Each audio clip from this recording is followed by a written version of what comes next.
Good evening to you all.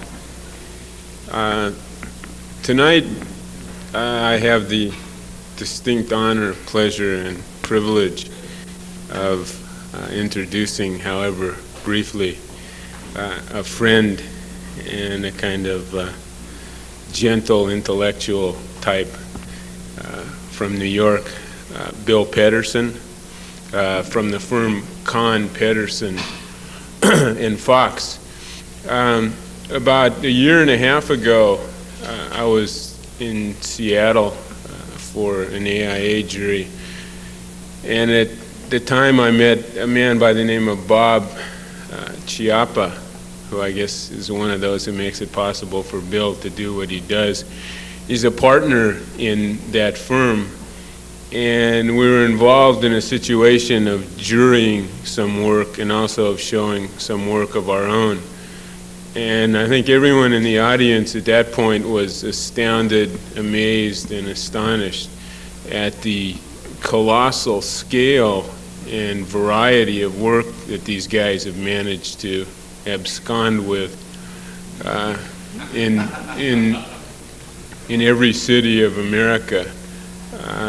I think the firm, and maybe Bill will say a word about it and maybe he won't, is an interesting one, and there are analogs to the next Skidmore, Owings and Merrill and the next McKim, Mead and White.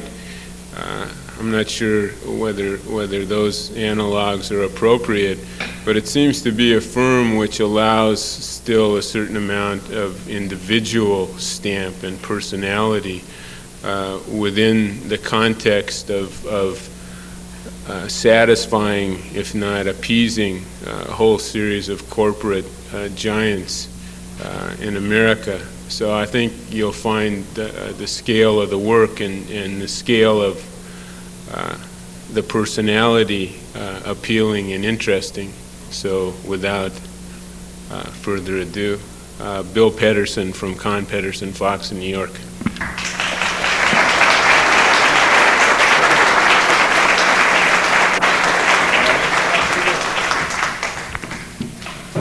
Speaking of the scale of a personality, you can imagine how I felt when I ran into Eric Moss for the first time at the PA Design Awards jury. As a matter of fact, Eric and Ken Frampton were both on that jury together, so you can imagine the position that I held in that group. Tonight I was having dinner with Ray Cappy and his wife, and I was telling Ray that about a month or so ago I was out in Albuquerque, New Mexico, and had dinner with Tony Pradek. And Tony had just come back from Rome, and we were discussing cities, and Tony said that he felt that next to Rome, Los Angeles was was the greatest city in the world. And I frankly have not had a great deal of experience with Los Angeles. I haven't done anything out here, although my firm is doing something right now. But actually, Los Angeles has always somewhat intimidated me. I guess when I was about 8 years old, which was in 1946, my parents took me on a car trip out west. And they took me to Los Angeles and San Diego and whatever. And when I came back to Minnesota, I grew up in St. Paul, Minnesota. Ray Cappy is from Minneapolis, I understand. My next door neighbor and I got together. And it just so happens that his cousin was in town, and his cousin lived in Los Angeles. And I was telling them, I'd just been out to Los Angeles. And this guy was incredulous. He could not believe me that I'd actually been out to Los Angeles. He said, "You've never been there before." And I said, "Well, yes, I have." Finally, he said, "Look, if you've been to Los Angeles, I want you to tell me one thing. Are the nights colder than the day, or are the days colder than the night?" And I thought, well, that place is really exotic, but, this guy may be way ahead of me, so I figured I'd one-up him, and so I said that the days are colder than the night. And he turned around with absolute disdain to his cousin. He said, "See, he's never been in Los Angeles." So, at any rate, I at least now can document the fact that I've been here.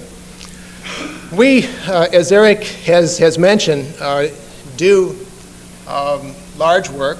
We do mostly urban work, and our work is primarily focused upon, although not exclusively focused upon, the tall building.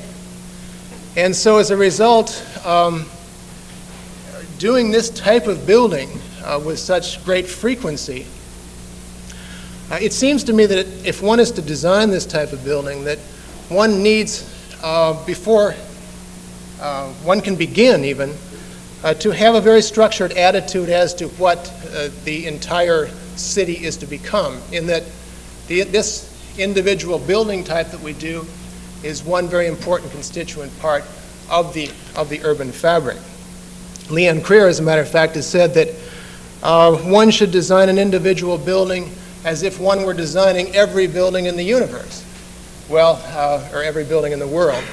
Leon Creer has a level of megalomania that few of us can reach, but nevertheless, there's no question about the fact in my mind that unless one understands the city for which one is designing, one cannot design the individual building.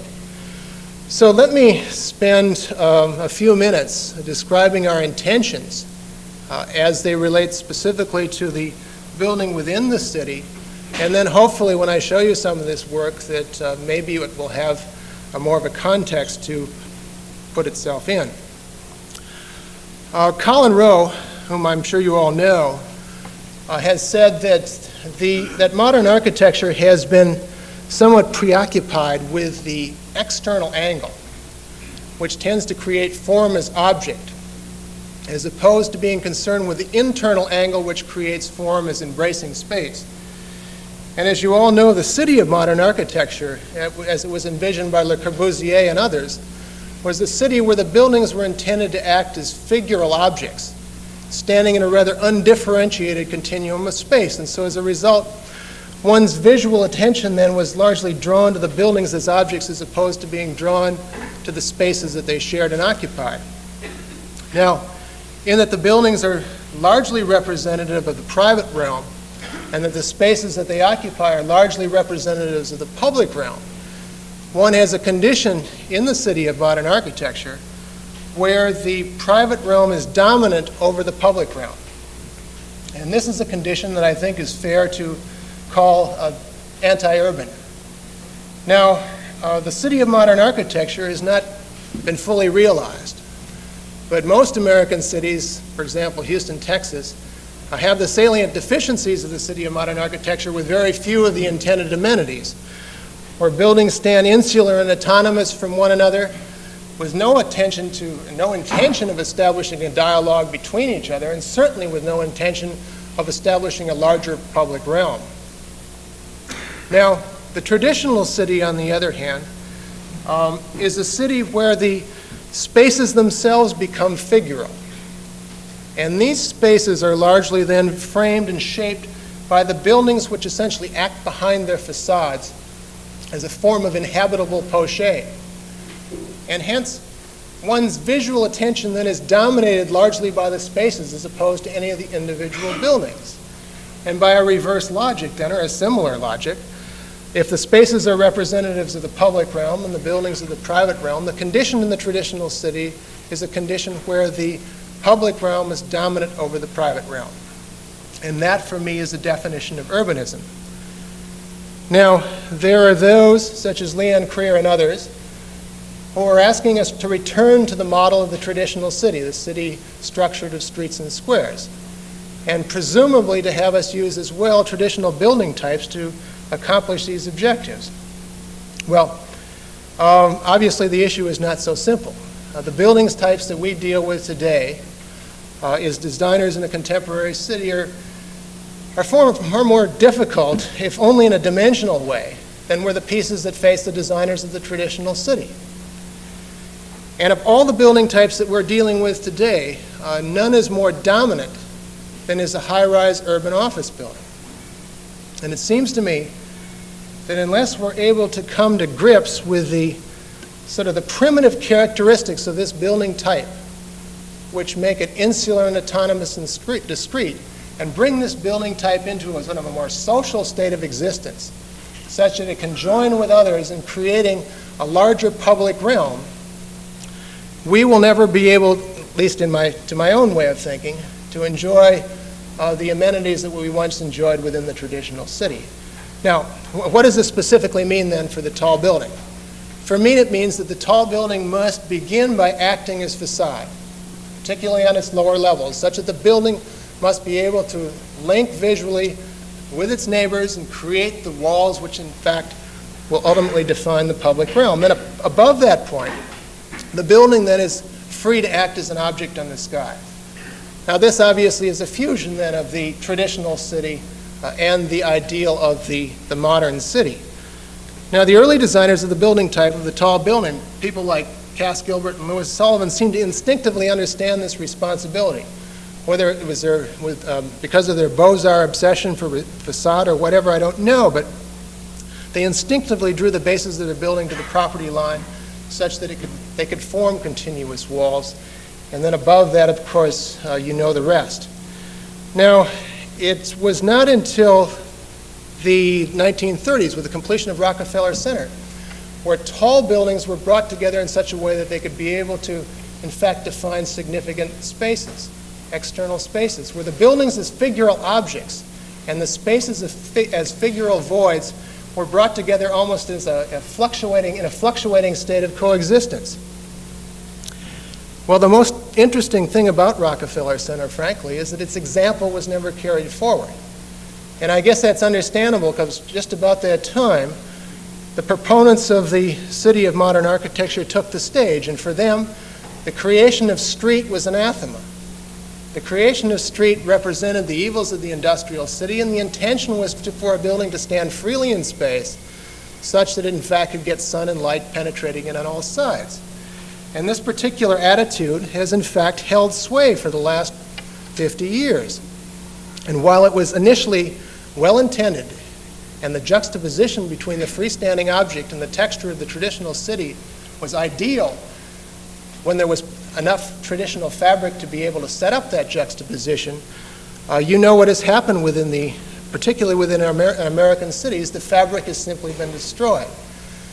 And we now realize that another strategy, I think we realize that another strategy has to take its place. So if you're with me up to this point, if one does assume that the building must, in fact, essentially, tall building must, in fact, as a facade, then the issue is the facade itself, isn't it? I mean, what is the responsibility of the facade? Well, for me, the responsibility of the facade is to be able then to establish visual and lateral linkage with its neighbors such that the facade then can join with others to create the meaningful wall, the coherent wall. Now, modern architecture, when it did create facades, and it has created some fantastic, marvelous facades, largely developed those facades from the impetus of cubism or whatever with more painterly concerns.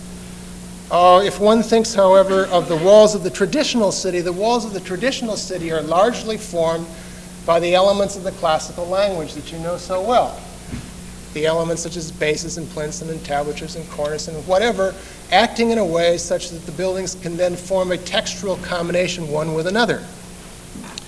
Now, I submit that each of these elements, the elements of the classical language, were largely developed to define the conditions of boundary which exist within not only the elements itself, but as they combine within the wall itself. If one thinks, for example, of the rusticated base of a Renaissance palazzo, where that boundary, that fundamental boundary between the wall and the earth was intended to act as a transition between a work of man and a work of nature, very specifically intended. Obviously, if one thinks of the other fundamental boundary between the sky and the wall, and one thinks of the projecting cornice, the classical cornice, which contains the energy of the surface and redirects it, in a sense, down to the viewer, or the more Gothic attitude towards the upper boundary, where the vertical aspiration allows that boundary to rise and connect with the sky.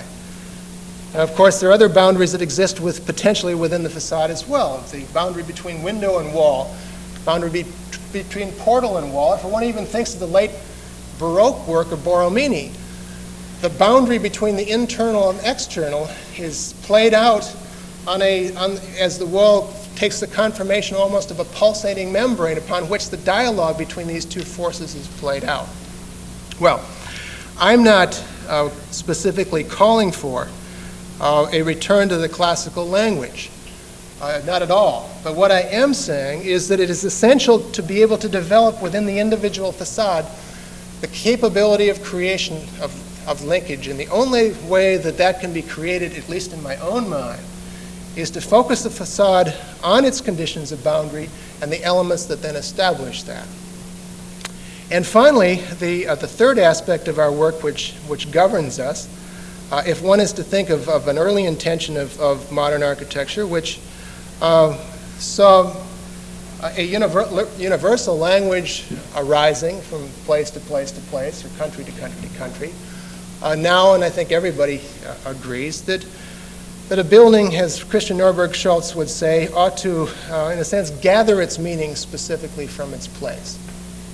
And for us, at one stage of the game, although it's not quite as important to us now, the possibility of the building, in fact, gathering its influences within a place from a variety of conditions, from a juxtaposition of temporal conditions, from a juxtaposition of a variety of conditions where the retrospective and the prophetic, in fact, could be combined into a single building, possibly creating what Bob Venturi at one time would refer to as the difficult unity, still hopefully making an artistic unity. Well, at any rate, these three things, then, that the tall building must, at least for us, begin by acting as facade before it ultimately surrenders to being object, that those facades are then developed in response to specifically to their conditions of boundary, and that the building takes its meaning directly from the place within which it's built. These are the three things that we base all of our work on. Obviously, this leaves a tremendous amount of room for stylistic development, and so now let me go through a large number of projects. I brought about, 12 projects here to show you some of the development of my work. This happens to be the work that I'm involved with. My other partners, Arthur May and William Louie, also have a body of design work as well. But the first two projects, are those focused? Is that my responsibility?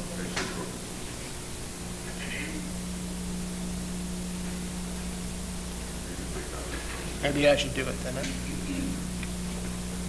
Which one is working? Okay, there we go. Is that better? Okay. Now, the first two projects that I'm going to show you are projects that were done maybe 5 or 6 years ago. And the aspects of my attitude, which I have just outlined to you, are probably not as evident in these projects as they hopefully will be in the later projects. This particular building here, as you may know, is a project in Chicago. It's called 333 Wacker Drive, and it is built, as you can see, on the bend of the Chicago River as it turns, and what you see down in the foreground here is the Merchandise Mart. I show you the grid of Chicago to give you the sense that this particular structure is built on the only triangular site within the fabric of Chicago, and so as a result, by its very nature, is somewhat anomalous to that particular fabric. Now, this building was designed at a time when I was very much concerned about the form of an urban structure acting as a dialogue between the internal forces of its program and the external forces of its site. And as one knows, the internal forces of the program for a high-rise office building are rather ineffectual, and so as a result, the external forces of the site condition tend to dominate to a very large degree.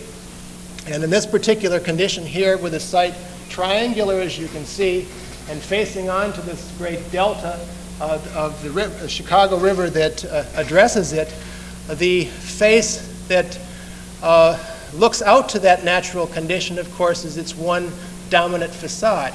And that curving gesture that is the building's salient ingredient, of course, responds to that particular condition.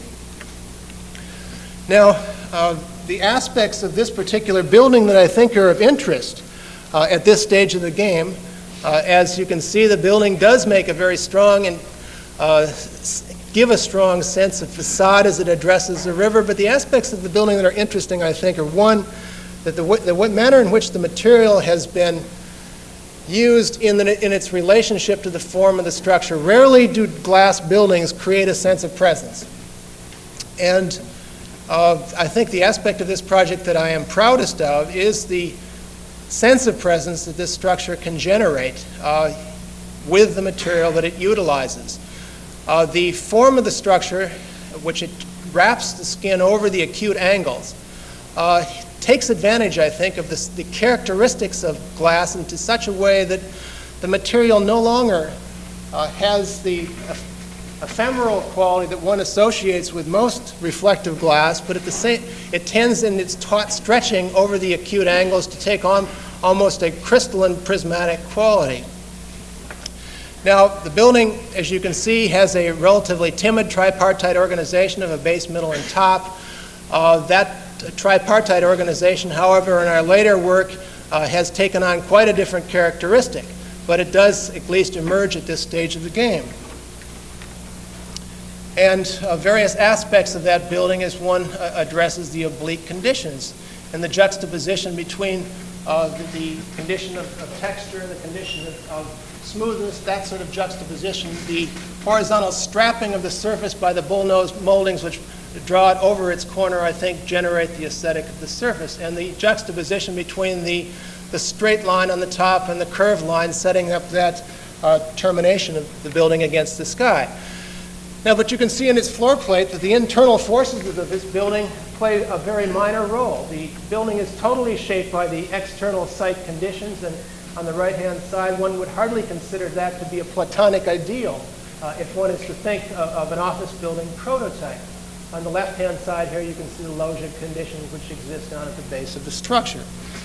Now, the base of the building treated in a polychromatic relationship of materials where one has granite and marble and stainless steel all set in a juxtaposition with each other, and of course with richer materials used at the base of the structure where they can be most appreciated, glass not succeeding very well in a lower level, and the detailing of the building and whatever, where the sense of material is, as it's used in stone, only, it does not belie its constructional characteristic.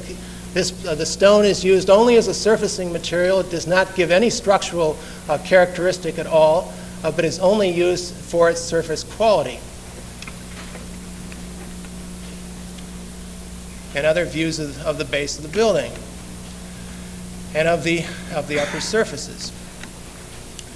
Now, moving from that structure then to a proposed building which never was built and never will be built in Houston, Texas, where this building again sits on an edge condition, as Wacker Drive sat at the edge of the city with the river on one side and the city on the other. Here we sit in the park in Houston, Texas, where the building sits up against the grid of the city, yet at the same time it addresses the park. Now, the internal forces of the office building, as they were previously represented by the 333 Wacker Drive project, have in this particular case been substituted by what one may think of as almost a Platonic ideal for the form of a tall building, whereby the shaft of a tall building, and this happens to be a very tall building of about 82 stories, that the shaft of the tall building becomes symmetrical, basically because of wind loading conditions,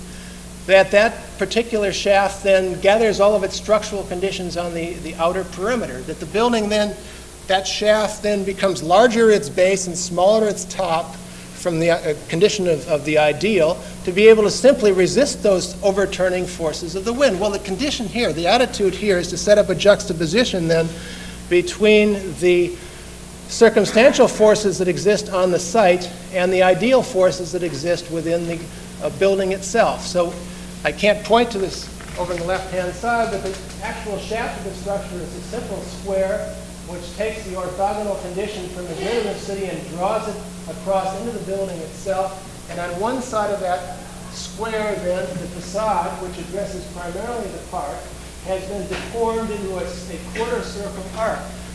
So drawing then the line of the street directly into the park, and so as a result, as one looks at the diagram on the right-hand side, one gets the sense that the park, in fact, was emanating directly from this point. If you also look at the north arrow, you will find that the north arrow points in this direction here, such that the building has a south face and a north face. And if one thinks about the ideal conditions of the tall building from a solar point of view, particularly in this climate, that one would want to reduce the apertures on the southerly face of the building to limit the amount of light that's brought in and consequently the heat load. And on the northerly side, one would then want to maximize the potential of that light. Now, if a building, in fact, is to gather its meaning specifically from its context, in this particular case, the context that faces this structure, as you can see, is a series of giant structures of about 60 stories in height. Now, most of the structures are of this type right here, which are of the punch tube vocabulary. One of the new structures, and this is only a photo montage piece right here, is the Allied Bank building that Skidmore has built, which is of a bluish-green glass, a singular glass piece within the context of that entire wall. What we have purposely set up then is the juxtaposition between these two principal pieces, where the granite tube then is used as a basic structural shell for the building, with the glass sheet then that exists on the northerly face of the structure draws this particular piece from its context, and the two then are in fact fused together. The glass sheet then acts as somewhat of a metaphorical extension of the green of the park as it rises up and then unfurls to become the termination of the building on top. The third piece that's brought into that assemblage then is a piece that relates directly to the park and the architecture of the park. The park has within it some 19th century wooden frame houses, and if one is to be able to establish a dialogue between a two-story wooden frame house and an 80-story or 90-story building, which is somewhat of a trick, but nevertheless the intention is that this particular piece has been drawn essentially from the language of those two pieces existing below it.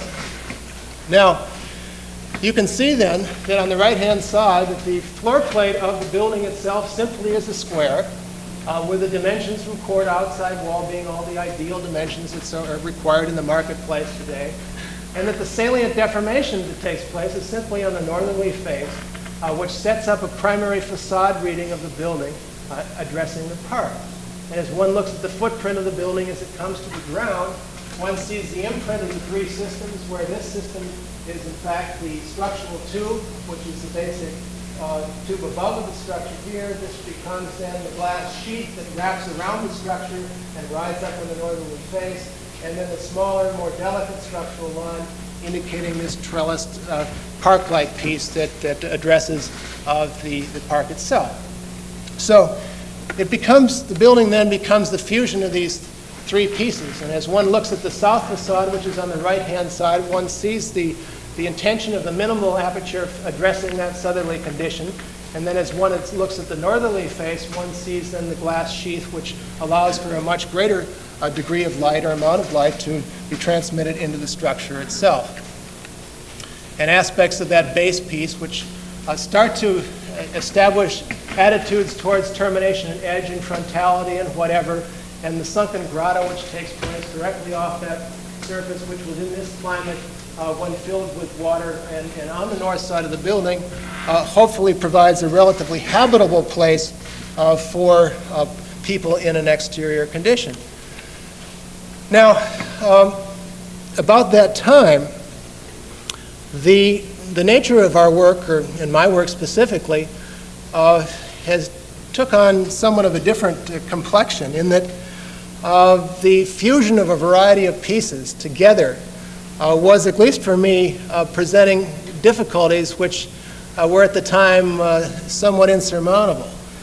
And this particular project, which you may be aware of, this is in Cincinnati for Procter & Gamble Corporation, tries to address the aspects of a building focusing on place and facade and whatever, but does it with a level of homogeneity which had not been approached, at least in my previous work. I show you these two slides to give you some sense of the character of Cincinnati as one looks across the Ohio River. One for the buildings that in fact make an impression upon the skyline, buildings such as the Central Trust Bank here, which tend to have almost the local vernacular of the pyramidal termination. The city is also a city of stone. largely built of limestone, but it is a very solid city. And so as a result, if one is to draw the character of the structures that one places within the city from that fabric, this plays a dominant role. Procter & Gamble asked us to make an addition of about 800,000 square feet to their existing central building, which is this structure that you see off on the right-hand side, which is a punched wall limestone structure facing onto somewhat of a free-form landscape park. And frankly, the only way we felt that we could make that addition and draw the two buildings into a meaningful relationship with each other so that they formed one singular complex was in fact to make both buildings participate in the same figure, which is the L-shaped figure. Now, if you look at the grid of the city, and this is on the easterly side and north is up in this case, this is 5th Street right here, and you see that the responsibility of this particular site condition was to act, in fact, as a terminus to the edge of the city.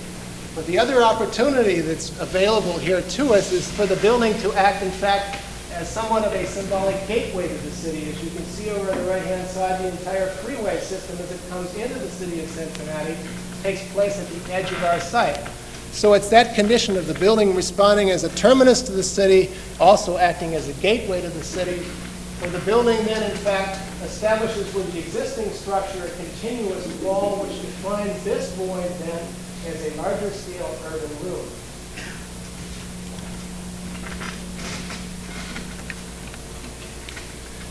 Now, the attitude towards the dialogue between the building as wall and the building as object, I think, is probably clearer in this particular case than any of our other work. The nature of the existing structure, as you can see off on the right-hand side, being a punched wall structure, that texture has been simply taken across, it's been amplified and dealt with in such a way to bring it to somewhat of a higher pitch. But nevertheless, the building essentially acts as a wall and then reluctantly surrenders to becoming a dual image object on the sky. And of course, the void between the two is a symbolic entry into the city as it sits within the context of Cincinnati. On the other hand, as the building then acts to terminate the edge of the grid of the city, the L-shaped arm which embraces space, so that the building in fact is devoted to defining space as opposed to setting itself as an object, as I've mentioned before. And within this larger garden which you see developed here, which is also very rigorously structured in reference to its attitudes between the public and the private realm, where the whole attitude towards boundary becomes the fundamental definer of this particular garden piece. As you can see, it's been structured as a series of 3 individual parterres. Each of those individual parterres is defined by a pergola system. The boundaries of each of those pieces then defined by individual elements which allow a whole series of rooms to start to develop. One sees the entrance room to the pavilion here. These as individual rooms. The street, in fact, becomes a room in itself. This lineal piece becomes a room as well.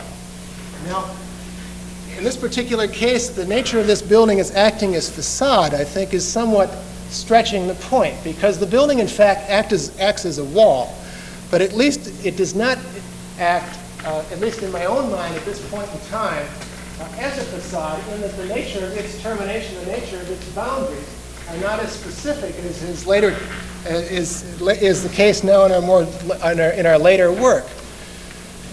Now, aspects of the detailing of the building, and I won't dwell on this because it's not so important to my case, but aspects of the detailing of the building as one then develops a relationship between metal and stone and whatever, and the scale of these individual pieces and the sizes of all of the elements in metal then being set up in such a way that they relate specifically to the massiveness of the individual stone pieces themselves. Those particular doors are 10'6" in height, and the scale of the stainless steel detailing that's associated with them, of course, tries to establish a very close relationship.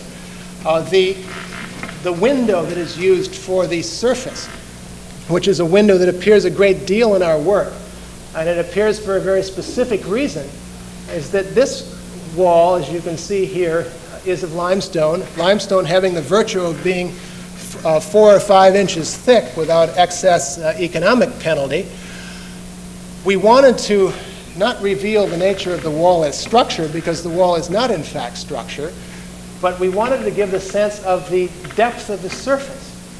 And as you can see, to diminish the characteristic of this wall acting as structure, the wall has been jointed with a stack bond condition, but the window, which sets up a relationship of a 4-foot central panel which comes out flush to the surface, and then a 1-foot recess on either side, is crucial in establishing the sense of the depth of the wall.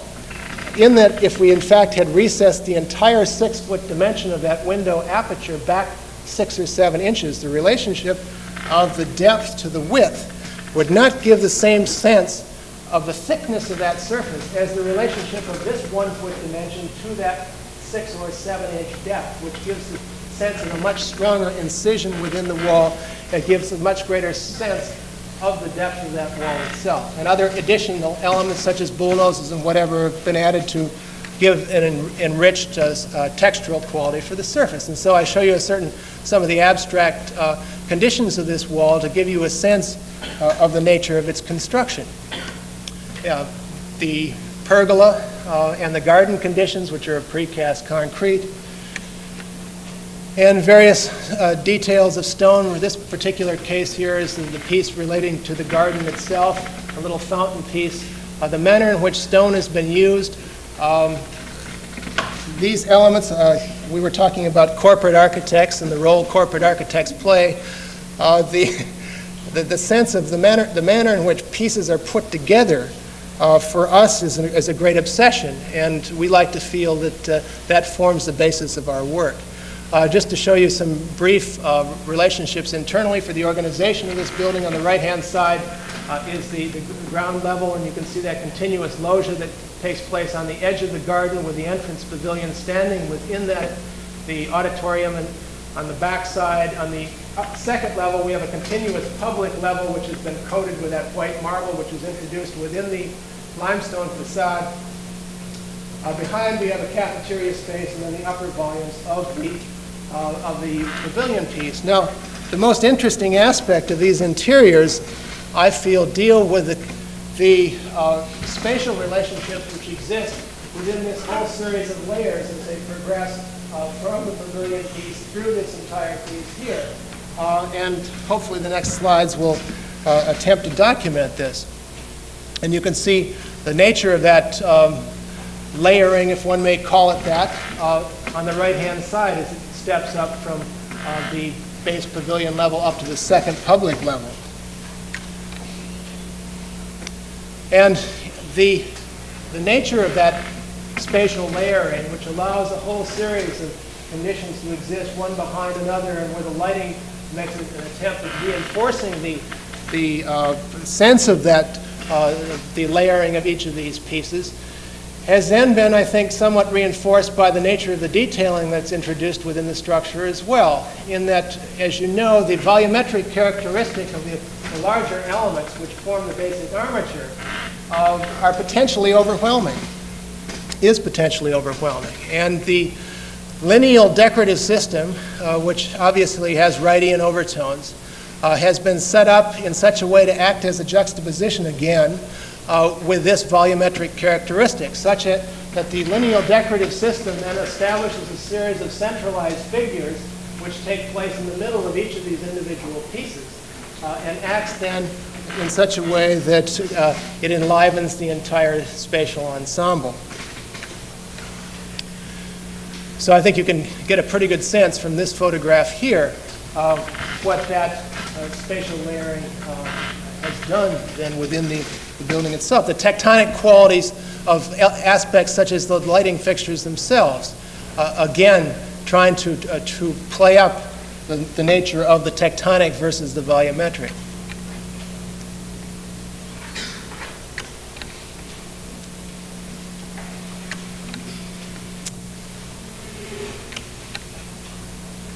And conversely, as one looks down into the pavilion space from some of the upper levels, the sense of that layered condition as well is evident.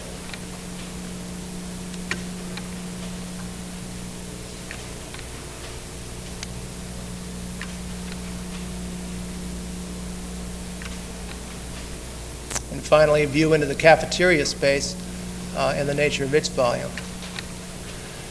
So I'd like to show you now two smaller projects, which always are out of sequence in this whole show, and I'd like to keep them in, but I don't really know where to put them. But these are two projects. The first one here is at Bucknell University, a performing arts facility which we designed but alas never built about 3 or 4 years ago. A facility which was intended to fall at the foot of the quadrangle of the campus that you see on the right-hand side. There is a piece of land which falls about 60 feet at that point, and our situation is not unlike that which faced McKim, and White when they were building at the foot of Jefferson's Quad at the University of Virginia. The relationship of the quad to the surrounding hills beyond is very similar to that of the University of Virginia, and the view that one has from it, I think, should remain unimpeded. The campus is largely of a Neo-Georgian nature that you see, as you see on the left-hand side, and so again, the intention of drawing the building's character specifically from that place, allowing the building to generate space as its primary objective as opposed to standing as object. And as you can see here, what we very simply have done is we've taken the performing hall and lowered it below the grade surface here such that one can retain then the axial view from the quad above. Obviously, with the great depth of the Villa Lante, we've established two pavilion pieces which rise as extensions of the vertical circulation within the hall, which frame the boundaries of that view corridor coming through.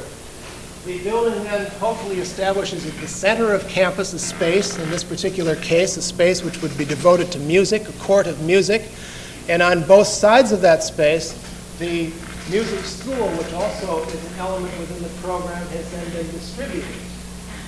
So I show you this, one, to demonstrate the fact that we do buildings other than tall buildings, but to try to underscore the attitude that whenever we do a building, that it tries very specifically to, as you can see, draw its characteristics and the nature of its form specifically from the language of the place within which it's built, and primarily focus its attention on the creation of space. The vertical section that you see on the right-hand side shows you the degree to which that space has then been depressed down below the grade level. One comes in at a midpoint and then drops down to the orchestra floor and up to an upper gallery floor. And on the left-hand side here, you can see the quality of that spatial enclosure that's created. And the nature of the planning condition. And on the right-hand side, the relationship of the building as facade as it sits in dialogue with the quadrangle behind it, and the nature of the triangulation that is set up within the individual pieces as they all join together into hopefully one ensemble. Now, another another project, not of a similar nature. This is a low-rise corporate structure for an organization called the Bouygues organization in France. There are large contractors in France. Asked us to build about a 600,000 square foot facility, and they didn't ask us to build it. We were consulting as a part of a competition, which Kevin Roach eventually won, but nevertheless. Next to, on a site which is very close, about a kilometer and a half from Chateau Versailles. And as you can see here by the nature of the configuration of the site, surrounded by very tall trees on two of its sides, and then one of its sides then essentially acting as a public face, which relates more to an urban condition, one very definitely has a sense of an exterior face and an interior face, very much as we often have in our other urban work. And so as a result, in the development of this building, the program for it was seen as having the possibility of developing the building as an assemblage of almost discrete enthusiasms, such that each of the elements of the program had the opportunity to develop its own autonomy, almost as any classical language would do. And so as a result, we've established again the building as a container of space with the L-shaped figure. That L-shaped figure addressing essentially an internal condition, as you see here. The external condition of facade as the building addresses the public arrival being treated in one very specific way, and the internal condition being treated as another. the dialogue between the building and the landscape seen as somewhat of a merging of the attitudes of Le Notre and the attitudes of William Kent, in that the axial extension into the landscape, of course, very much of a French notion, but the dialogue between the natural and the man-made being very much of an English notion. And the elements of the program that are then drawn together into one, hopefully, sense of community, because this is a great opportunity for this particular building type, all along that lineal circulation route that, as you see here, we were asked to design pavilions of open office landscaping for them and whatever. And each of these pavilions, as you can see, is then set with an individual courtyard between them. And then within the individual pavilion itself, there is also a courtyard as well. So the entire site development is seen as a sequence of landscaping pieces which then set up hierarchical arrangements. The cafeteria complex off on the right-hand side establishing its own identity, and each one of the pieces, as you can see, developing a whole series of individual symmetries which are then linked together into the larger whole. And so as one gets the formal side and the more ceremonial side on one side, and the other side as it addresses the water, and the various pieces themselves as they join, each, as you can see, as I've said before, with their own specific identity. And we felt that this one would really do it, the ultimate corporate symbol in appealing to Monsieur Bouygues, which apparently failed, but the symbol of the corporate helicopter, but no success. So to move from France then to Pittsburgh is probably somewhat startling at this juncture, but nevertheless, let's give it a try. We are building a large building again in Pittsburgh for Allegheny International. Pittsburgh, as you can see, surrounded by water on two sides, and the bridges that pass across onto the land, of course, being a very fundamental generator of the characteristic of this particular city, and also the nature of the architecture in Pittsburgh, which tends to, well, for me, the Richardson's Great Courts building is one of the key structures within the city. Pittsburgh architecture tends to be very weighty, almost Romanesque in a sense, with polychromatic Italianate overtones and whatever. And so as a result, in the development of this project, this attitude or these concerns were important to us. Our site is a very awkward site which sits sort of as a Z-shaped figure at the intersection of the Penn Liberty corridor and the 6th Avenue grid. So as these two grids come together and collide, our building is strategically positioned. The thing was intended as a twin tower complex, and one always runs into these, a two-phase, not a twin tower, but a two-phase complex. Of course, they never build the second phase, and so one always is ending up with an initial phase which looks maybe somewhat strange without its partner. But nevertheless, what we have done here, as you can see, in the entire site relationship, we have a condition where the Liberty Street wall, with the existing building, which is a midtown tower structure of about 60 foot in width and 200 feet in height, establishes an existing street wall along Liberty, which is about 200 feet high. And so the building is defining facade along that street corridor then must respond specifically to that condition. Obviously, you can see the game we're playing here, where we take the dimension of the Midtown Tower piece, which is that 60-foot swath, and then we establish a series of individual centers, which then develops the basic body of the building. We have 3 of those 60-foot modules that defines the building itself. Then the building is set up as in its pure facade reading Liberty, as a tripartite condition with one centered condition, but then the asymmetrical condition of this volume, which then passes through the central vertical figure.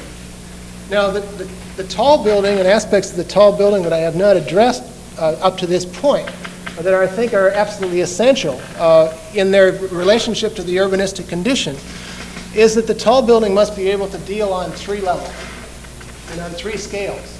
And one finds this in almost all cities now, where one has essentially the traditional scale, which is the scale of 4 or 5 stories, one has an intermediate scale in most cities, which is a result of buildings built in the 40s and 50s, but a scale of about 20 stories in height. And then in every city now, there's emerging a new scale of a much greater dimension. And so as you can see here, the intention of the building to be able to act as initially a tripartite figure of base and middle and top is very clear. It's very, talked about a great deal in tall buildings, but the crucial issue is that each of the individual tripart pieces must, in fact, I think, act with their own autonomy. In a sense, they must have their own tripartite organization in itself. So if you think of this base piece as acting as a facade to the street here, this has its own organization of base, middle, and top within it. If one is to think of the building up to this point, if I could draw my hand across it, one thinks of this piece as being a completely autonomous, self-sufficient piece with its own base, middle, and top organization. And then when it flips into the entire assemblage, then one gets a condition of this becoming base, middle, and top for the entire piece. Obviously, you can see the termination of this building with the bridged condition up on top, trying to draw a metaphorical reference to the bridge condition across the rivers and all of that, and the manner in which color has been used within the structure itself, such that the building becomes a combination of a pink granite and a gray granite, where the pink granite has been used to define the central figures, and the reading of the volumetric interpenetration of this plane with the vertical figure that is coated with the gray granite as it passes through the pink granite piece, and then as it reaches the corner, then one gets a pointing of those two pieces to define the edges and the boundaries of that. So if one looks at boundaries, it talks about it in terms of boundary, you can see how clearly the edges of each of these pieces are defined, how clearly the edges of the vertical figures are defined. All of that then is starting to become the basis of the language that we're intending to develop. And other aspects of these pieces, and they're not important in themselves in this particular discussion. But what is important is that the building now in our work is becoming very much devoted to facade. It can be read almost purely as facade, and yet ultimately the building can be read, at least we think it can be read, as object as well. Now, another project that is under construction now in New York City, this on 55th Street, between Madison and Park, is a relatively small office building. In this case, it's about 25 stories high, with a very small floor plate, which is ideal to work with, which one does not get very often in this particular market, of about 5,000 square feet for the upper shaft of it. We're building a building here directly adjacent or across from a large tower that Helmut Jahn is planning. And so as a result, we have an opportunity to go one-on-one with our arch rival, and we're looking forward to this confrontation rather eagerly. But nevertheless, and the same attitudes compositionally take place. That the building is seen as a series of tripartites, base, middle, and top, very clear, and that the individual pieces, as this is seen as the base piece right here, as it ties into the fabric and the wall of the city, and this is, of course, the soft piece right here, and the potential when this is built of establishing a dialogue with that is all hopefully in the cards. But this is seen as an individual piece with its own compositional requirements, with the central piece, which essentially connects the top to the bottom, seen with its own requirements right here, and the vertical striation of that piece then joining top to bottom. In this particular case, sitting across the street from Helmut Jahn's building, which is taking on a rather substantial bulk, we felt the need for overscaling the detailed elements in the building such that to give it a greater sense of presence. And so what you see here with it pointing at the corners is the juxtaposition between a brick wall here and the more facade reading of the 55th Street piece right here. But the overscaling of these individual pieces tend to, I think, give a greater sense of presence for the structure. As you can see, the building, maybe from the, yeah, here you go. Helmut was very gracious in offering a rather nice plaza across the street. We never put plazas in front of our building, but we're quite pleased that he put one in front of his, because we certainly can view our building much more easily from that vantage point. But as you can see, the internal sequence it could be rather interesting, and it's a very tight condition. And to accentuate the length of this, we borrowed again from the Palazzo Spada and tried to create at the back of this lineal entrance sequence a perspective garden, which should at least become, if nothing else, a curiosity in New York, because I don't think one exists, at least heretofore. Now, another building on Fifth Avenue, in this case in New York, that we're in the middle of designing, is a structure which sits on the corner of Fifth Avenue and 56th Street. And again, the issue of the building relating to three different scales is the primary impetus behind the design of this structure. In this particular case, the base of the building has been taken care of for us because it sits on top of, or considerably behind, about 80 feet behind, a series of newly landmarked structures, which are the old Rizzoli bookstores in that particular building and the old Cody building on the northerly side. So you can see again what we're attempting to do here in establishing a dialogue with the building at the 20-story scale as it links into its various neighbors, but on the right-hand side you can see its site condition where it sits with the AT&T building and the IBM building and the Trump Tower. So it has the responsibility of establishing a dialogue up on that upper scale, I suppose, of communication of these structures, if that sort of thing is possible, with these mute giants sort of talking to each other. And then the locking of the three scales and entities, such as the building rises to this point, is virtually complete up to that with its own organization, as you can see, and then this flipping to becoming the base piece for that upper organization of the vertical striation and the centering of the panels, which then developed, and the use of the boundary condition here, which is to develop again as a point piece, define the lateral faces of the building, center it, break its bulk down vertically. We use a lot of vertical striation in our work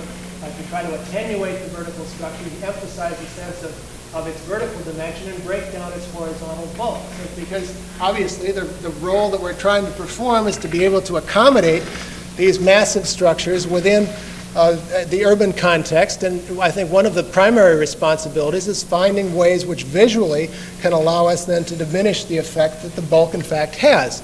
Whether the bulk is desirable or not, I suppose, is a subject of an entirely different set of discussions, but nevertheless, that is one of our responsibilities as architects of these tall buildings. So that the different faces that this building makes, the building can't specifically to Fifth Avenue, to address itself to Fifth Avenue as its primary facade, such that one gets a very strong sense of the position that Fifth Avenue plays within the fabric and grid of the city itself. And details of the upper termination of the building and aspects of its decoration. Now, a building that we're working on at the foot of Manhattan, at the end of the island. It's a magnificent opportunity. It's a competition that developers are holding with each other, and they allowed us architects to submit proposals for each of the developers, fortunately. But I show you this particular slide not for reasons of nostalgia, but to try to understand the problem that when I talked about the pieces that face the designers of the contemporary city, and the fact that they are becoming dimensionally more difficult to deal with, I think it's quite easy to see what the problem is. This is Lower Manhattan about 40 or 50 years ago, and the vertical attenuation and the vertical striation of that series of tall buildings, all of which are generated by the compositional techniques, assumedly, of the classical language, although few are literally classical buildings. But those buildings achieve their tremendous vertical grace as a result of the fact that they have floor plates that are about 9,000 or 10,000 square feet at the most. The floor plates that we all deal with today as architects of tall buildings are floor plates of about 25,000 to 30,000 square feet.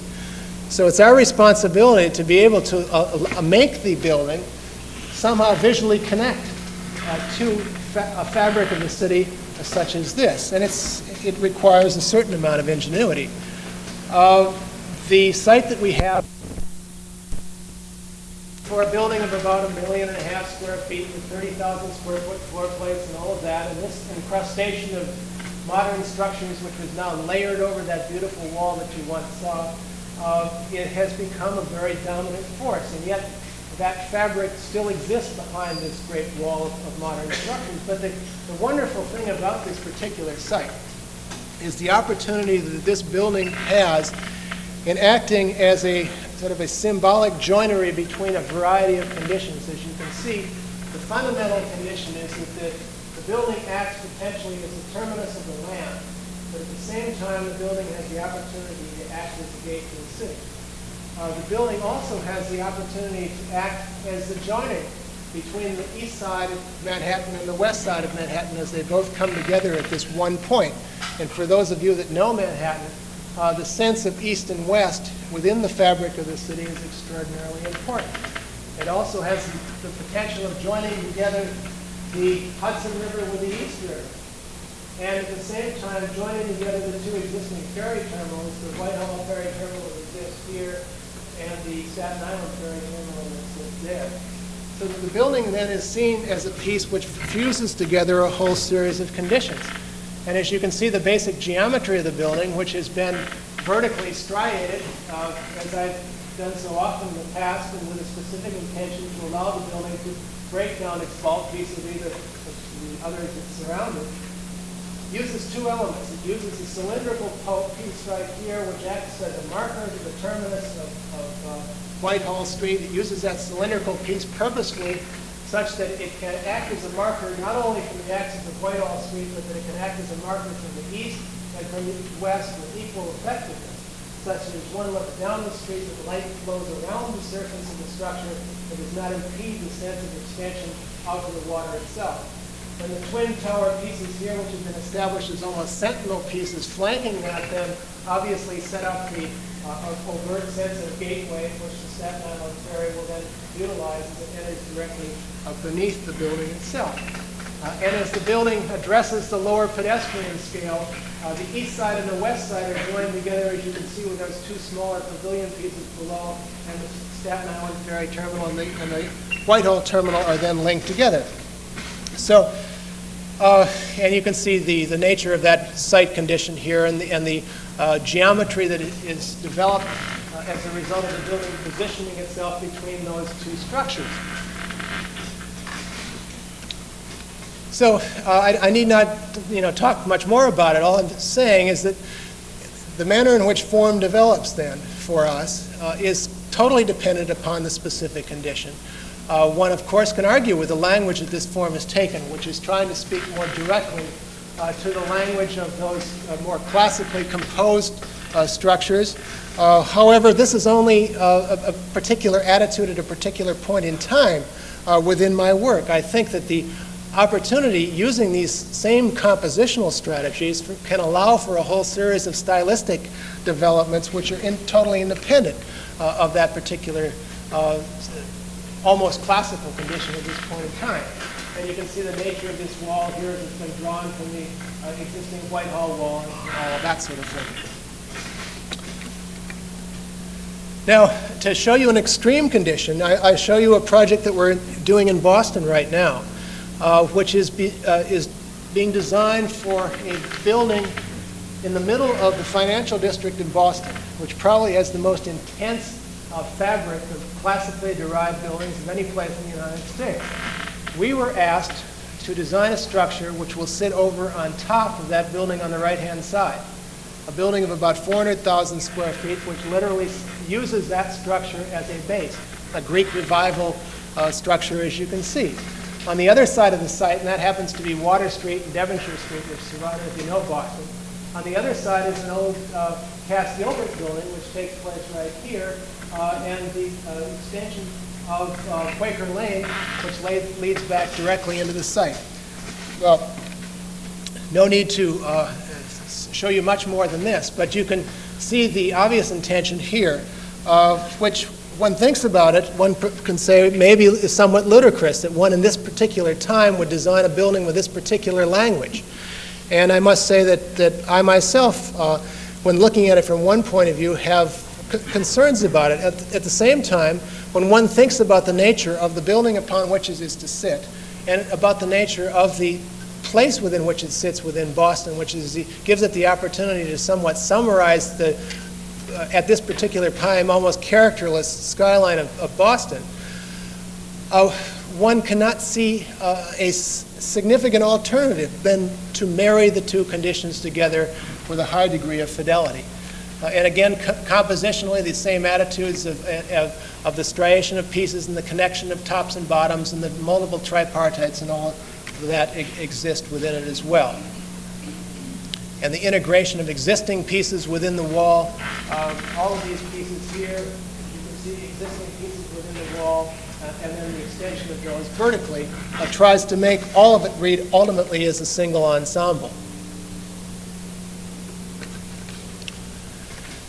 Now finally, let me conclude with a building which I feel at this particular point in time probably best summarizes the nature of the work that I'm doing in its relationship not only to the times within which we are living but and working, but also all of the other aspects that I've been trying to address today. This is a project that we're doing in the middle of Manhattan, which is on a site between 46th and 47th Street on Madison Avenue.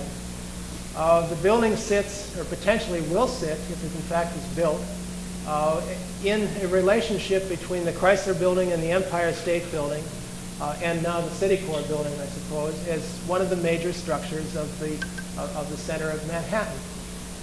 And we were asked to build a building which is about 1.5 million square feet. It is allowed at that great size because it borrows its air rights from the Grand Central Station, which has been declared many years ago a landmark. And so they're simply transferring that which one could build on top of Grand Central Station to this particular site.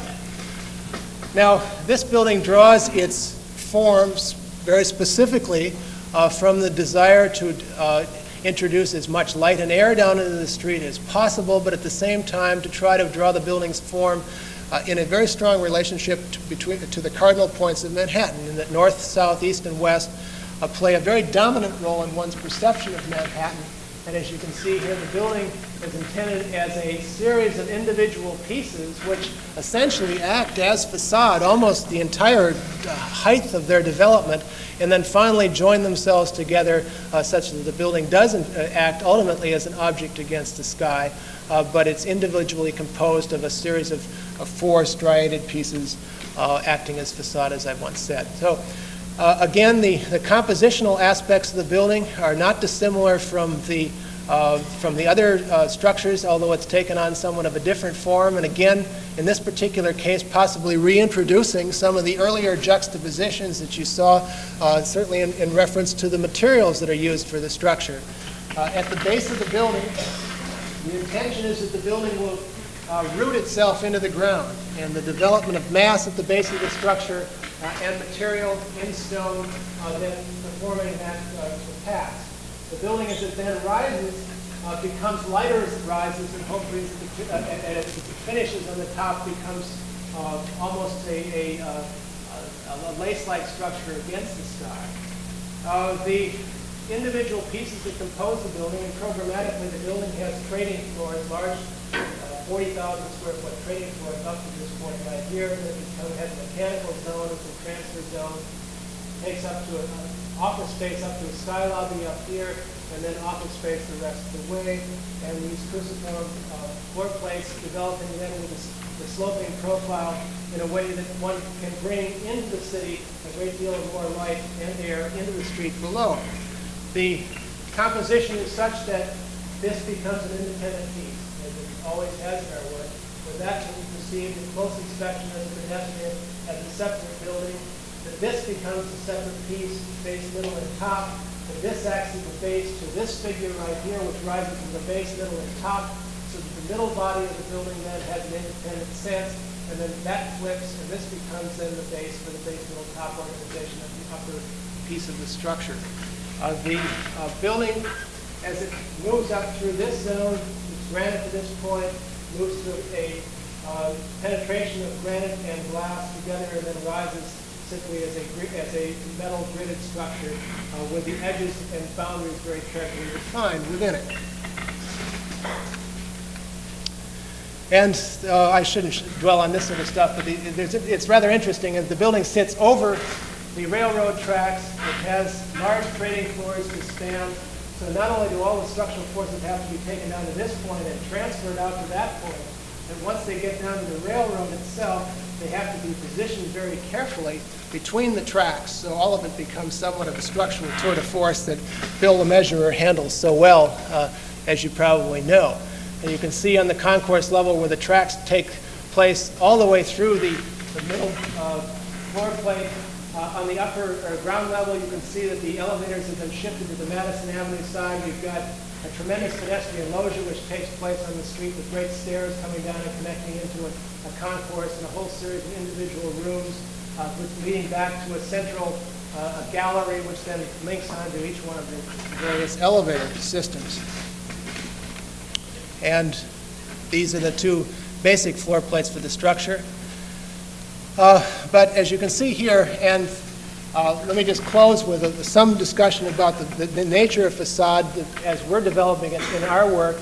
As I've talked to you before, so much about the aspects of the facade being generated by its conditions of boundary, as I've mentioned to you before. One other aspect that's very important in our work is the sense of depth that one is able to generate within the surface itself, given the nature of the modern condition of not allowing for the reality of depth, but only the illusion of depth. And so one has almost the responsibility that has faced painting throughout its history of creating the illusion of the third dimension when two dimensions, in fact, are only possible. And we search historically for inspiration leading back to the Mannerist period, where during that period, the work of Vignola and Michelangelo and Vasari, that they purposefully tried to reverse the sense of Renaissance perspective, where the sense of depth that was generated in Renaissance perspective is now in painting and in architecture purposefully flattened and stretched laterally. And so what we do in the development of the surface is, as you can see, the great horizontal lines pin the building up to the outer surfaces and stretch the surface. And then the wall itself is being treated as a series of individual layers, almost as if one is excavating through a sheet of plywood, such that one gets three levels of depth that are coated here by different layers of granite and different colorations of granite, so one gets the sense of that planar condition. And of course, the obvious compositional conditions of base, middle, and top, and all that, which I've talked about so much before. And finally, as the building starts to rise and then hooks together on the skyline, and then the aspects of the building as it addresses itself in a termination against the sky. So I think that's it, and thank you very much.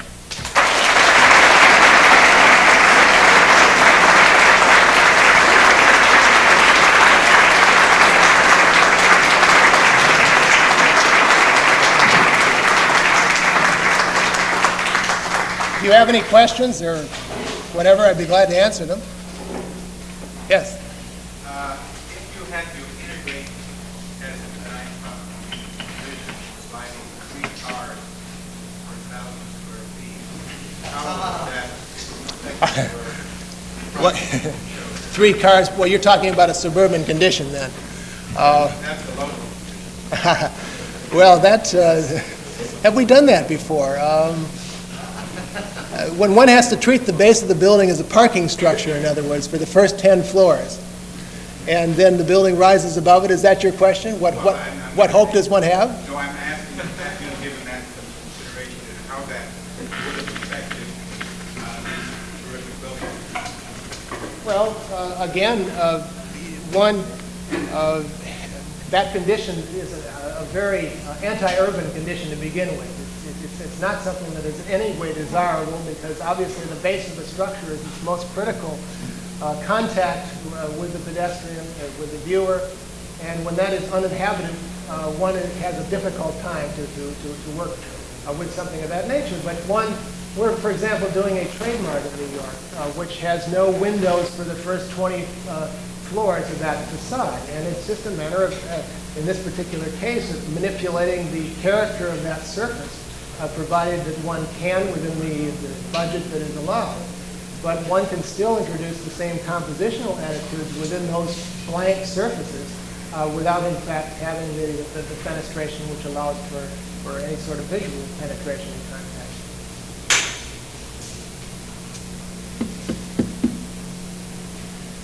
Yeah. Your Wacker Street building seems very sleek, and then when you compare it to the other buildings that came after that, they don't seem quite so sleek, and they seem more solid. And then at your last building, it seems that it's sort of gained some of that sleekness back or that thinness back. And I wonder if that has anything to do with the program, or does that have anything to do with yourself, or does that have anything to do with the players involved in the design? Well, it has a lot to do with attitude. Because, you know, we're going through a process of exploration like everybody does. And the Wacker Drive project did not, well, maybe it did, did not have the benefit of a more elaborate philosophy and attitude towards the urban tall building. Now, you know, one can very easily attack that Wacker Drive building by saying that it simply bears no relationship to Chicago. And in defense, one can say, well, the site condition is an anomalous one, and it, in fact, should not. It needs to be a building that somewhat divorces itself from its context. But then going through a whole period of buildings, starting with Procter & Gamble and then the Pittsburgh building and all of that, where the attitudes that were derived almost literally from classicism, although it was abstracted and whatever, played a major role. In my own work, and I have a couple of projects which unfortunately are not in a presentable state, so I didn't show them to you, but are past the New York project. What I'm trying to do now is I'm trying to look to something that I haven't paid a lot of attention to, which is the nature of the structure of the tall building. You know, what in fact is its internal biology, and how is that represented on the surface of the building itself. And so the buildings are starting to take on a much more rational quality in a sense. And I think some of the earlier juxtapositions that I was driving at in those first two buildings offer opportunities within the tall building that maybe should be pursued further. And so as a result, that building in New York that I finished with, I think starts to you're very perceptive in seeing that, it starts to reintroduce some of those attitudes there. And so what I would like ideally in my work to do is I would like ideally to be able to pay much greater attention to those things that modernists were so concerned about for a long period of time, and yet take advantage of the things that we have learned from classical compositional strategies, which for my own mind are the only compositional strategy which can allow for the combination of buildings, which I think is essential for the city. And if we can find a way of combining both of those things, then I think we're onto something that maybe has a little more solid footing. Call it that. Yeah. You've managed to sidestep the title of postmodernism, but it's obviously an influence on your work. Why do you think that Michael Graves and Philip Johnson, their work is more controversial than your work? Well, a lot of it has to do with the fact that they're more controversial personalities. We keep a very low profile. Nevertheless, let me specifically address the differences. And I don't talk about postmodernism because I don't think in those terms. The language that has been developed, and as it's evolving, it's being developed specifically to try to accomplish certain objectives. Right? You know, try to outline those objectives today. They're urbanistic objectives that I face and we face in our work. You face probably entirely different problems here in Los Angeles. It's an entirely different world in the sense that you're relating to. But in our work, it's an important aspect of it. And I feel that the difference between the work that we do and the work that Philip Johnson does is that Philip Johnson does work that is drawn from I don't know where, anywhere. You know, and you see one thing here, another thing there.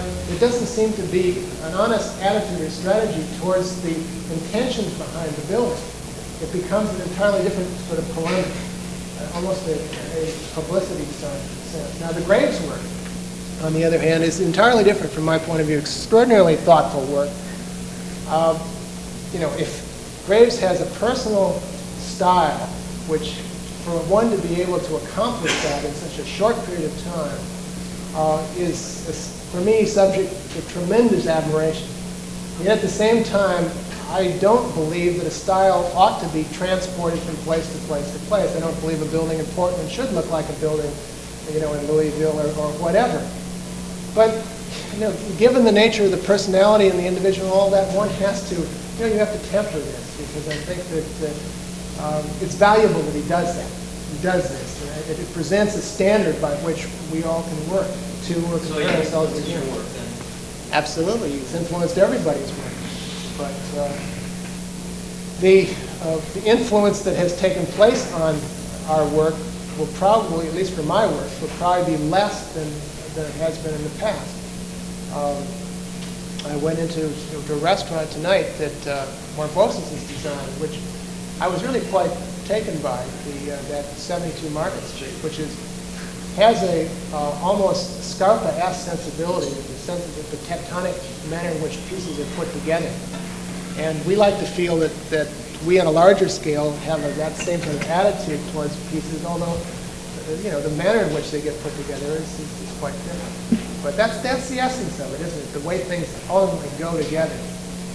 And so, you know, that's why I really rail against the expression that we're corporate architects in a sense, because we do large corporate work, but we put buildings together with as much concern for peace as one would do for a smaller. We're obviously much more sensitive to the scale than a lot of postmodernists. Well, it's the attitude, I think the attitude that gives work is postmodernism for me, if we want to talk about postmodernism. Postmodernism has been for me somewhat of a polemic which does not allow for an authenticity of the structure. In other words, the building tries to represent something which it in fact cannot, because it is not built as that something was once built.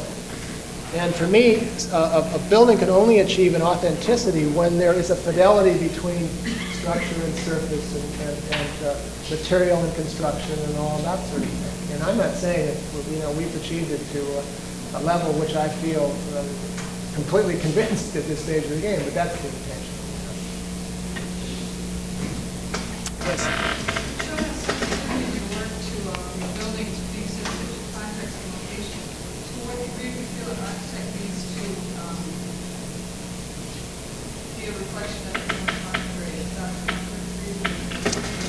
Well, you know, what does it mean to be a reflection of one's time? I mean, does it mean that one has to do what a high-tech work, in quote? Is that a reflection of one's time? Frankly, any building that's going to be built is going to be a reflection of one's time, and that sort of takes care of itself, you know. That I think that what should be of greater importance is the manner with which one deals with the specific problems of one's time. You know, and as I see the problem that's facing our particular time, at least for the work that we do, these big monsters sitting in an urban fabric, is to find some way to allow them to combine. That's the problem of our time. And then past that point, then the expression of these things must, hopefully, if they're going to gain any, as I said, authenticity, has to take place from the construction of our time, the materials that we can use, the economics of our time. The flatness of the wall that I was concerned about is a result of the economics of our time. The fact that the developer wants to squeeze every inch of floor plate out of that building, so he only allows you 6 inches to work with on the exterior of the building.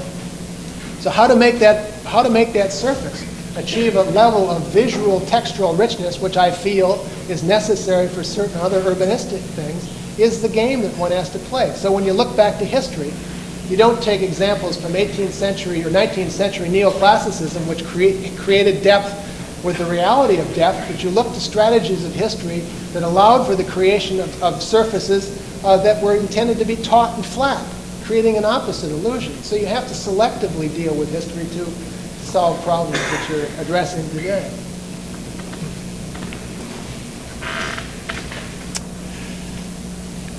Is that it? One more.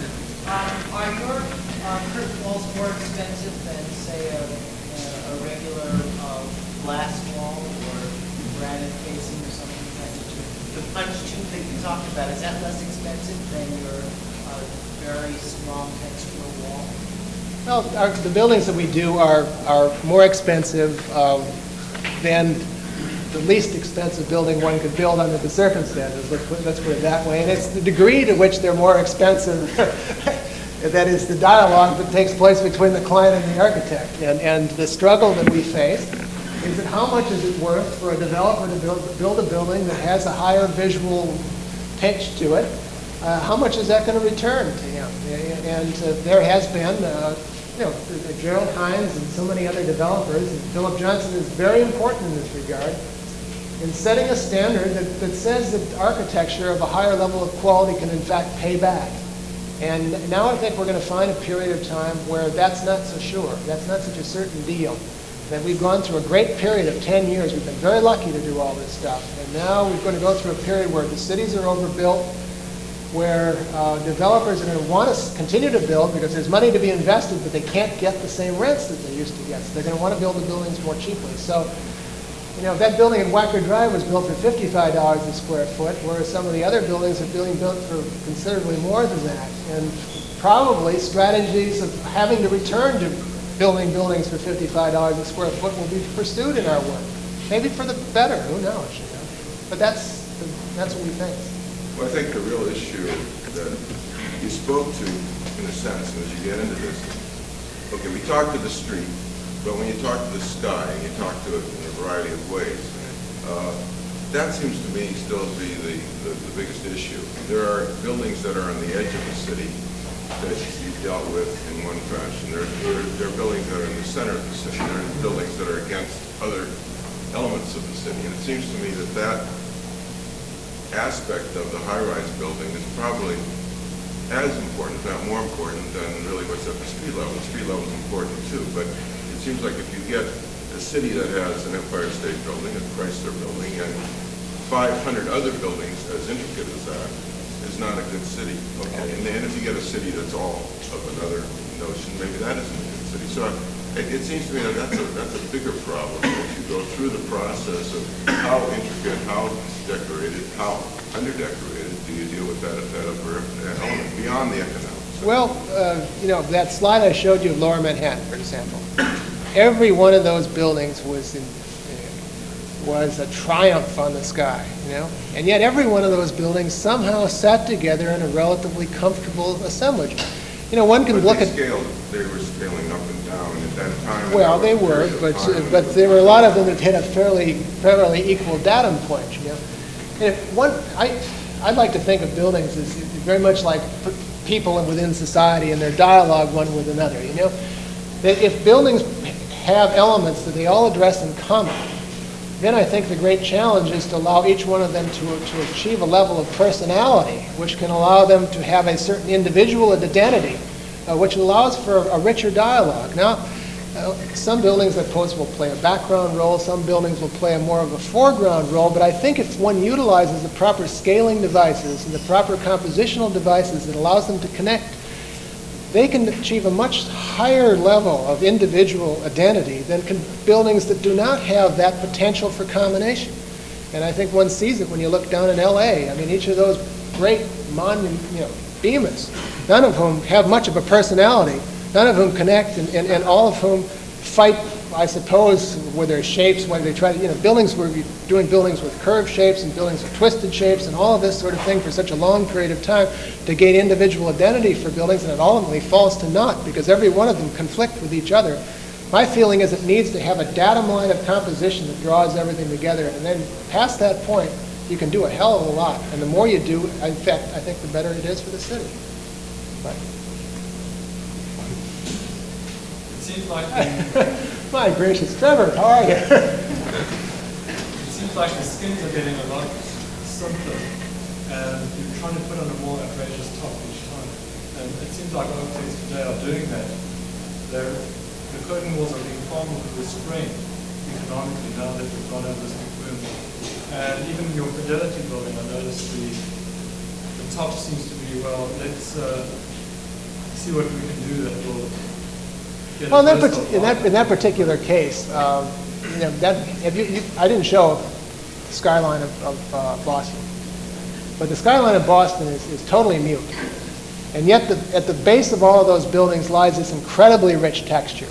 It seems to me that on the top of that skyline, there ought to be some evidence of what happens down at the base of it. And this particular building is in a position where it sits right as the whole skyline comes to this peak, and the intention was to draw a summary of all of that stuff below, up above here. Now, you know, you can question how it's doing, but the top of the building ultimately, I suppose, should be a conclusion of all of the intentions of the building as it rises to the top. I don't think 383 Madison Avenue defies that particular attitude. The whole top is a conclusion to what is happening below. And, you know, if the top becomes something that's simply superimposed upon that which happens below, but is not a logical extension out of it, well, then it's a failure. And I suppose if you want to get back to Michael Graves' compositional attitudes, Michael's attitudes are that a tall building is assembled by a series of pieces that are piled on top of each other. I'm not saying in the pejorative sense, but that is the attitude of the Humana building, for example, without the sense of the skewering vertical connection between the individual pieces. So, you know, there is a different sensibility involved there. But, you know, I think, well, you know the Seattle building, and I think that's an attempt to try to draw the whole thing into some balance. There seems to be a trend, well, not a trend, a swing towards putting an isolated building on top of another building. I've noticed that around many of the offices. Well, placing a building on top of another building, yeah, I suppose you can say that if one takes the middle section of the building and brings it up to this point and then sets up a tripartite on top of that acts as a datum point for a piece that sits on the sky, and that piece then tends to be perceived, if one thinks of the building being perceived in parts, the tall building being perceived in parts, you can never get the sense of the tall building going from base, middle to top unless you've got a site like Wacker Drive in its complete entirety. So the base of the building, when you're down low, should be perceived as a part independent from the other pieces and yet connected to it. Conversely, the top of the building, when seen against the datum of the skyline, potentially should be perceived as an individual piece as well, standing independently yet connected. And, you know, one can take that point of view, and that's the point of view that we are taking, that the buildings do rise up to a datum and then do that. This is one more question. Certainly. How come you didn't show the building in downtown? Well, it's not my... And then, could you tell something about the aesthetic approach in a downtown context? In which downtown context? LA. Oh, LA. The building. Well, first of all, the building down here is not my building. Arthur May designed that building. You know, it's from our office. It's under the one that has a steel skeleton now on the, forget which freeway it is. Harbor Freeway? Is it Harbor? That's it. And, you know, the particular form of that building is very much a product of the site that it's sitting on. That diagonal that you see in that face is the diagonal of the freeway as it comes past. That building tries to set up a front-back condition, whereas the face of it that addresses the freeway has one gestural condition, and the back of it that addresses the city has another gestural condition. It doesn't sit itself out. Ray was mentioning, we're talking about some buildings that sit in the center of the city having one responsibility with a 360-degree reference condition. Those that sitting on the edge of a condition then try to reflect the sense of that edginess, and that's what that building is trying to do. Now, there are other textural things that the building does where it develops double scale rhythms that are more part of an individual sensibility than they are directly drawn from the nature of the context. So I really can't address those particular attitudes. But nevertheless, you know, they're more personal. That's all I can say.